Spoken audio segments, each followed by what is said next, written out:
Kabibun. Izin memperkenalkan diri. Kami dari kelas 12 IPS 1 dengan saya Dimas Sofian Saputra dengan nomor NIS 12261 dan teman saya Rifki Abdillah, absen 23, NIS 12278. Saya Muhammad Riza Fayumi dari absen 16, nomor NIS 12271. Kami siswa dari SMA Negeri 1 Gadingrejo, Kabupaten Pringsewu, Provinsi Lampung. Dengan dibuatnya video ini, kami akan menuntaskan tugas akhir dari mapel sosiologi dengan guru pengampu Bapak Farhan Hajid, SPD.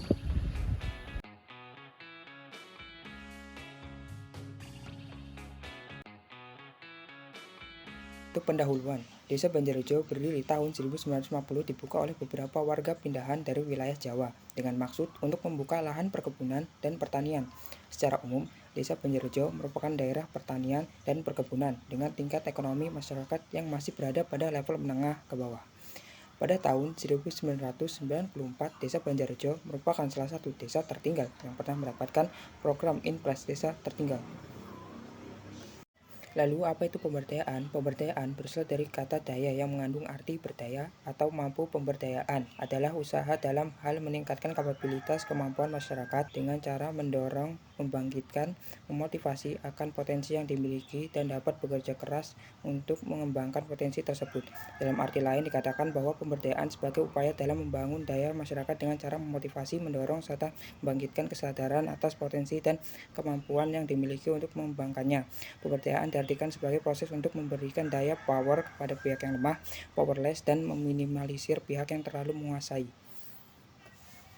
Di Pekon Banjarrejo ini terdapat sebuah usaha pemberdaya, yaitu usaha pabrik gula Berkah Gendis oleh Ibu Karsia.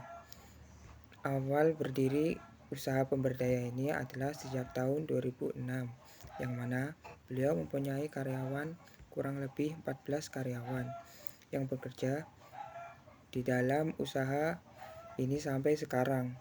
Usaha pemberdaya ini dinilai mampu untuk meningkatkan kesejahteraan ekonomi para masyarakat yang bergabung dengannya. Siklus 1. Keinginan untuk berubah. Keinginan masyarakat untuk berubah yaitu ingin menjadi lebih baik, baik dari segi diri sendiri maupun perekonomiannya. Niat para karyawan di sini untuk bergabung adalah ingin merubah diri mereka sendiri seperti mengembangkan keterampilan dan untuk memenuhi kebutuhan hidupnya maupun keluarga. Siklus 2. Melepaskan halangan-halangan. Para karyawan merasa sudah berhasil dalam melepaskan halangannya.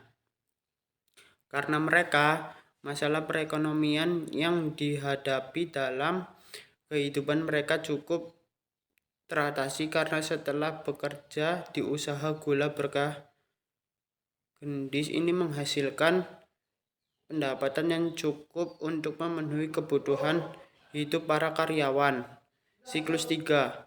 Rasa memiliki bertambah. Para karyawan mereka diberikan aturan kedisiplinan jam kerja. Tidak hanya itu, karyawan di sini juga diberikan kebebasan untuk berinteraksi satu sama lain. Para karyawan di usaha gula ini juga sudah saling menganggap satu sama lain seperti keluarga sendiri. Mengapa satu sama lain seperti keluarga sendiri? Yang kemudian hal ini membuat rasa memiliki dalam usaha ini bertambah. Siklus 4. Mengembangkan peran dan batas tanggung jawab. Karyawan di sini tidak melakukan tugas yang seharusnya yang dia tidak kerjakan. Karyawan tersebut hanya melaksanakan arahan dari Ibu Karsia selaku pemilik usaha gula Berkah Gendis, yang setiap karyawan pada usaha ini sudah mendapatkan tugas atau tanggung jawab masing-masing. Jadi diharapkan mereka mampu berperan dan bertanggung jawab atas pekerjaan yang dimilikinya dalam usaha ini. Siklus 5. Pencapaian hasil dan target yang lebih besar. Para karyawan mengatakan bahwa mereka sudah mampu melakukan kinerja yang lebih baik dan dengan begitu akan menghasilkan hasil produksi yang sesuai dengan target yang ditentukan. Mereka diberikan keterampilan agar dapat mengembangkan produk yang lebih baik dari sebelumnya.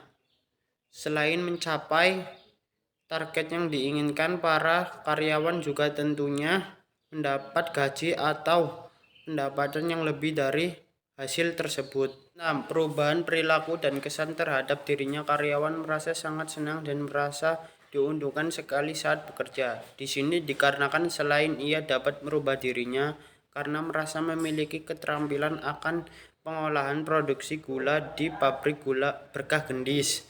Ini karyawan yang ada di sini juga mengalami perubahan pada perilaku seperti yang tadinya tidak saling kenal mengenal, kemudian setelah bekerja di sini mereka merasa bangga bisa berkomunikasi dengan karyawan yang satu dengan yang lain, yang kemudian meningkatkan tali silaturahmi. Siklus 7, merasa tertantang untuk upaya yang lebih besar.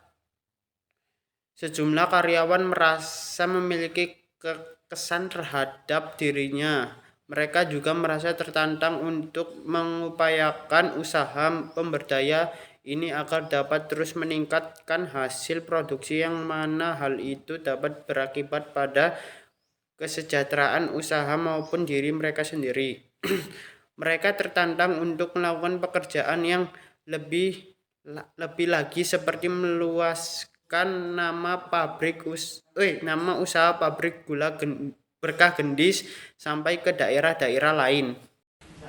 Pembahasan berdasarkan pengamatan peneliti dapat diketahui bahwasanya pemilik usaha gula ingin membantu masyarakat sekitar mendapat pekerjaan untuk menuju proses tersebut.